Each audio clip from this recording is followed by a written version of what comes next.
प्यारे दोस्तों, क्या आपने कभी सोचा है कि व्हाट्सएप जिसे भारत के लगभग बहुत से लोग इस्तेमाल करते हैं, वो व्हाट्सएप बिना कोई एडवर्टीजमेंट शो किए, बिना किसी ऐड की मदद से पैसे कैसे कमाता होगा। मतलब जब हम व्हाट्सएप यूज करते हैं तो अनलाइक अदर एप्स ना तो हमें कोई एडवर्टीजमेंट शो होती है, ना ही हमें कोई साल का या महीने का सब्सक्रिप्शन चार्ज देना पड़ता है। तो फिर व्हाट्सएप कमाता कहाँ से है ना सोचने वाली बात। तो आप सभी का टेक द्वार के इस नए एपिसोड में फिर से स्वागत है, जिसमें हम जानेंगे कुछ इंटरेस्टिंग फैक्ट्स व्हाट्सएप और उसकी अर्निंग के बारे में।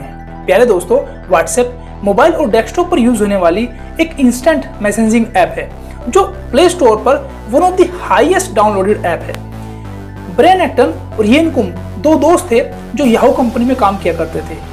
याहू कंपनी छोड़ने के बाद उन दो दोस्तों ने फेसबुक में जॉब के लिए अप्लाई किया, लेकिन वहां से रिजेक्ट होने के बाद इन दो दोस्तों ने सन 2009 में व्हाट्सएप को स्टार्ट किया था। अब अगर व्हाट्सएप के रिवेन्यू मॉडल की बात की जाए तो उसको समझने के लिए आपको इसको दो पार्ट्स में डिवाइड करना होगा। एक रिवेन्यू मॉडल वो जब फेसबुक ने इसको नहीं खरीदा था, मतलब फेसबुक के खरीदने से पहले, और दूसरा रिवेन्यू मॉडल जब फेसबुक ने व्हाट्सएप को खरीद लिया था।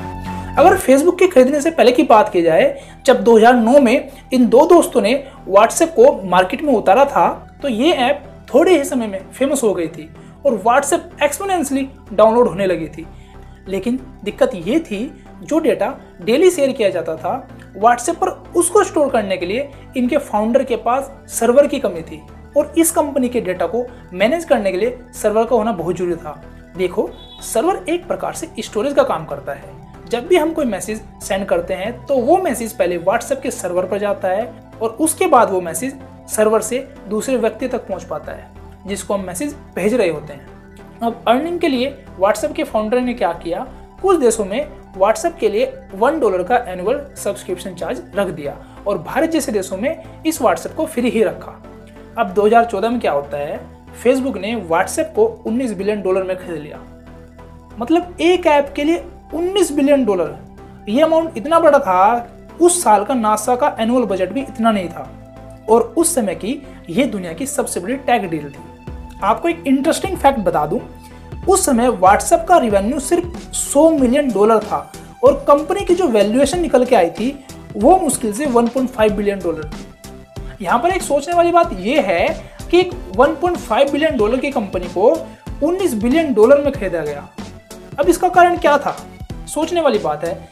देखो, फेसबुक के जो फाउंडर थे वे समझदार तो थे ही, लेकिन साथ में व्हाट्सएप के फाउंडर भी ये अच्छे जानते थे कि फेसबुक की जो मैसेजिंग ऐप है उसके रास्ते का जो सबसे बड़ा रोड आया अगर कोई है तो वो व्हाट्सएप है, जो फ्यूचर में टफ कंपटीशन बिल्कुल दे सकता है। और यही कारण था कि वे समझ चुके थे कि फेसबुक हमारी मुंह बोली कीमत पर व्हाट्सएप को खरीद लेगा।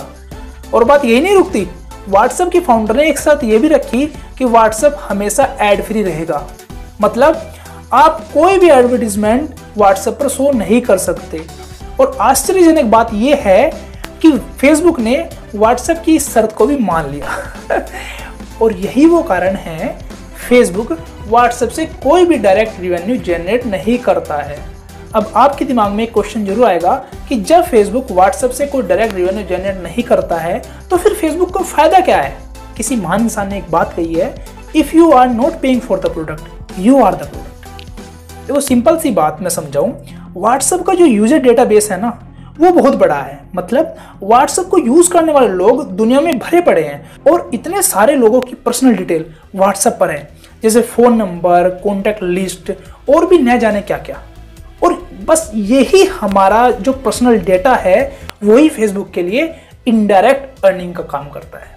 फेसबुक आपके पर्सनल डेटा जो व्हाट्सएप पर है उसको एनालाइज करता है और उसके बेसिस पर आपको फेसबुक पर ऐड दिखाता है, आपको पीपल सजेस्ट करता है। आपने कभी गौर किया हो कि आप कोई स्मार्टफोन खरीदना चाहते हो और जब आप फेसबुक यूज करते हो तो आपको उसी स्मार्टफोन के एड्स हो जाते हैं और बहुत चांस होते हैं कि आप उस ऐड पर क्लिक कर देते हो।